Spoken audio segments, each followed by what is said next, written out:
Bonjour les amis, aujourd'hui l'évangile de Matthieu, chapitre 15, les versets 29 à 37. Jésus est assis dans la montagne. Au pied de lui, une grande foule de malades, de boiteux, d'infirmes, d'estropiés, qui viennent tous en fait pour se faire soigner.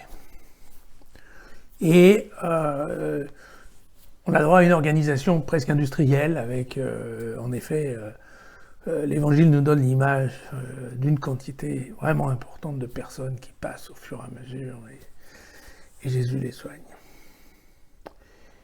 Et bien entendu, comme nous dit Matthieu, tout ce beau monde rend gloire au Dieu d'Israël.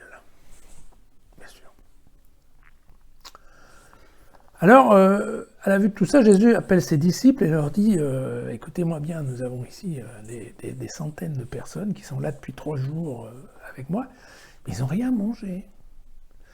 Et donc, ça va pas, ça, on va avoir un problème. Il va y avoir, on est dans une situation qui est quasiment un peu dangereuse. » Alors évidemment, les disciples répondent « Oui, bon, ben d'accord, mais enfin, écoute, Jésus, les boulangeries dans le désert, il n'y en a quand même pas beaucoup. » Et bon, Jésus insiste, mais il dit « Oui, donc d'accord, mais bon, écoutez, qu'est-ce qu'on a, quoi hein ?» Et on lui répond bah, « Écoutez, on a fait 4 ou 5 pains, et puis, en fait, 7 pains, 7 pains et quelques poissons. »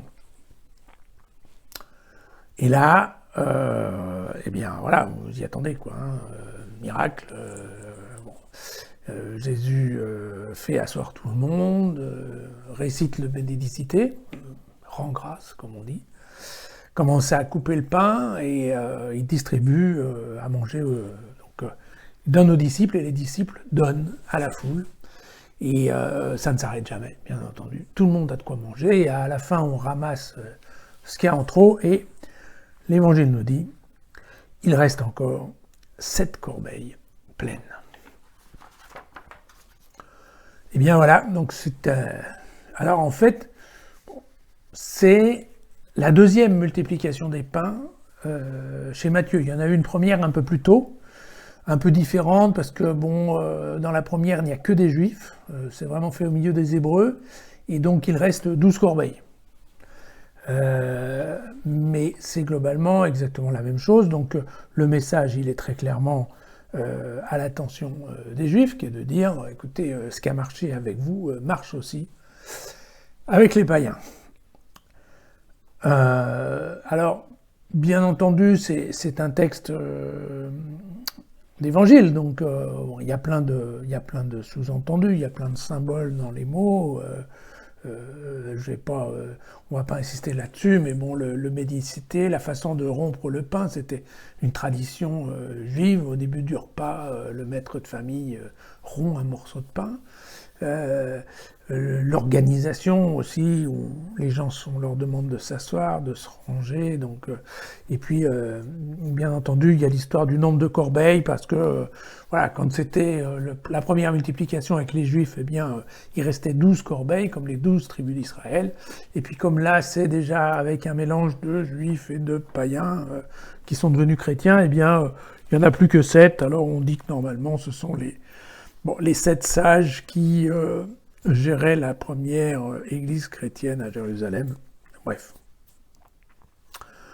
Ce qui est intéressant de voir, je pense, c'est que cette notion de Jésus, tout Dieu qu'il est, se préoccupe un peu avec les détails. C'est-à-dire qu'effectivement, le bien-être, la santé des gens le préoccupe. Il n'y a pas de petite besogne avec Jésus, en fait. Hein. Parce qu'en effet, bon, très clairement, il soigne des éclopés, mais il se pose lui-même la question de dire, bah, attendez, ces gens-là, ils vont avoir faim, quoi. C'est un problème. Voilà. Donc, il y a toujours le souci de l'autre. Et le souci de l'autre, dans ses besoins les plus élémentaires, les plus basiques, je dirais. Et puis, la deuxième idée qui est bien entendu qui est très intéressante, c'est l'idée qu'à partir de rien, on peut tout faire, puisque puisque c'est cette capacité de démultiplication que donne la foi, qui est qu'à partir de 7 morceaux de pain, on arrive à nourrir une foule entière. Bien. Ce qui veut dire que dans le monde de Jésus, une fois de plus, je vous parle du monde de Jésus par rapport au nôtre, très clairement, on ne peut pas dire oui, ben non, j'y peux rien, c'est pas dans mes cordes, je peux pas, j'ai pas suffisamment. Non, non, non, non, non. Ça marche pas avec Jésus. Le peu qu'on a, il faut le mettre au service des autres, et puis lui fera en sorte que derrière ça marche, quoi. Donc voilà, c'est un épisode qui est intéressant pour cela, et qui nous appelle quelque part à ne pas perdre courage, à ne pas baisser les bras. Bien souvent, quand on regarde la tâche qu'on va faire, on se dit oui, mais bon, moi, mon poids là-dedans, non, non, non. 7 morceaux de pain suffisent. Voilà. À demain.